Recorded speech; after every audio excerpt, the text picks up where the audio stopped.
In our search for truth and meaning, today we look to earth-centered traditions. We look to the earth-based religious practices and rituals, and also many of us look to nature as the place we feel most connected to everything, and as a direct source of wisdom and understanding. The solstice has many teachings for us. The days have been getting shorter every day since June, and now they begin to lengthen again. It is that moment that I'm interested in, of the switching into reverse from darkening to lightening, sometimes referred to like a pendulum swinging up, pause, and then swinging down. Reverend Rebecca Parker writes about this moment in her poem, Winter Solstice. Perhaps for a moment, the typewriters will stop clicking, the wheels stop rolling, the computers desist from computing, and a hush will fall over the city. For an instant, in the stillness, the chiming of the celestial spheres will be heard as Earth hangs poised in the crystalline darkness and then gracefully tilts. It is this moment, this poise before the tilt, that I want to explore today. What can we learn from this turning point, this pause? The solstice is a moment in between, like the pause between our inhale and our exhale. The solstice is that pause, that still point. And it feels very relevant to stay here in this still point today and explore its qualities before running toward the light. How can we not dwell on the pause when our lives, most of our activities have been paused since mid-March? As with solstice, we inhabit the darkness right now, but we can see that there is light before us, in front of us. This pandemic is teaching us about pausing, about stopping. Dr. Fauci predicts that between vaccines and herd immunity, we will be able to gather with our extended families and in community by summer or fall. If that is the case, it will have been a pause of over 2 years.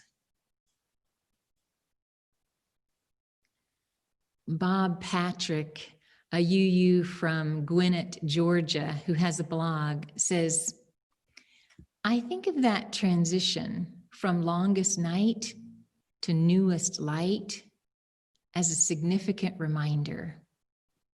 Some of our best clarity comes emerging out of long periods of unknowing, of confusion, of the inability to find our way. Even as I try to express this with words containing no judgment, it is still so easy to consider darkness a bad thing. Darkness is not bad. It's just not filled with a lot of clarity, direction, and assurance, and we tend to crave those things. Darkness does provide us with good gifts if we can allow them.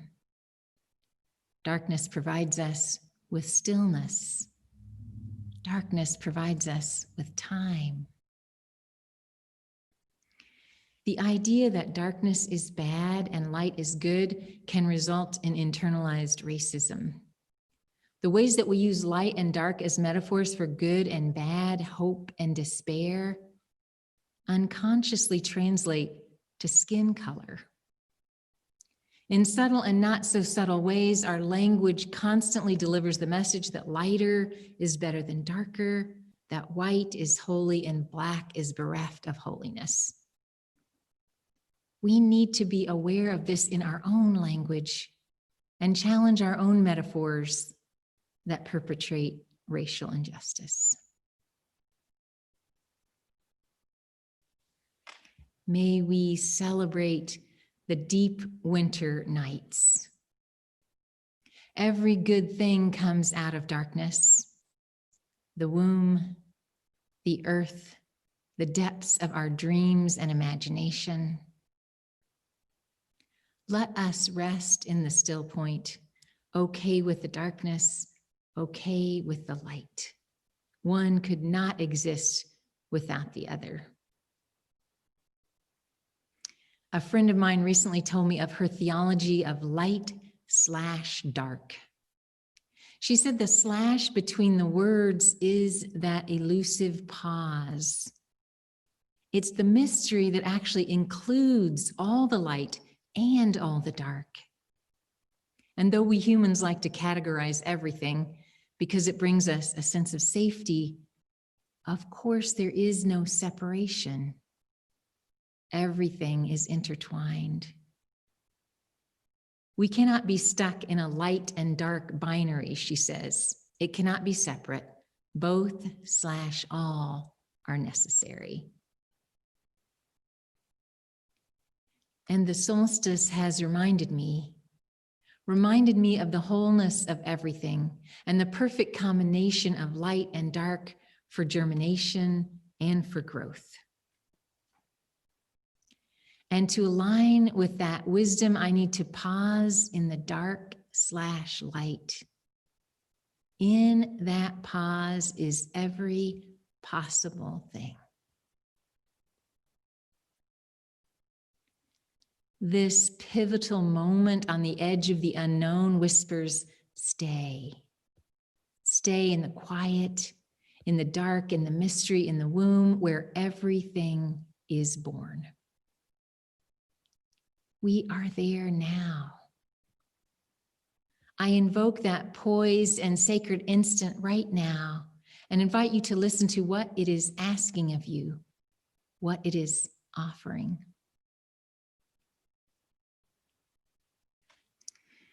We journey with the four elements of air, fire, water, and earth, which bring different gifts and challenges to us. And even in their whistling, crackling, rushing, thrumming expressions, there is embedded in all of them a still point, a quiet epicenter, a rest where we stop and ponder our lives and reflect on its balance, asking ourselves what is important, what to hold close to our hearts, what to let go of, how to align our daily lives with what we know to be true. This still point gives us perspective and whispers quietly in our ear what comes next. So when it is time to move, we know which direction, perhaps how far, at what speed. I am hoping upon hope that this 2-year collective pause will be enough for us to see that we don't want to go back to normal, that we had time to see how things can be different. I love the way Sonia Renee Taylor articulates this when she says, we will not go back to normal. Normal never was. Our pre-corona existence was never normal, other than greed, inequity, exhaustion, depletion, extraction, and disconnection were normalized. We normalized confusion, rage, hoarding, hate, and lack. We should not long to return, my friends. We are being given the opportunity to stitch a new garment, one that fits all of humanity and nature. For an instant in the stillness, the chiming of the celestial spheres will be heard as Earth hangs poised in the crystalline darkness and then gracefully tilts. How will we inhabit the moment of poised rest before the graceful tilt? How will we let this pause transform us?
We're very used to the Western version of solstice. In Japan, the sun is a goddess. She retired 3 days to the rock cave of the earth. Cave. In the West, predating traditions many of us know, we have Mithras, the sun god who was born right after the solstice. 3 days in the cave, 3 days, 3 trimesters in the womb. Let us now, for 3 minutes, rest in stillness, silence, the space of the cave or the womb, and surrender to darkness. 3 minutes.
Time now to open your eyes and come back. Continuing to honor a short time of darkness more before we honor the rebirth of light.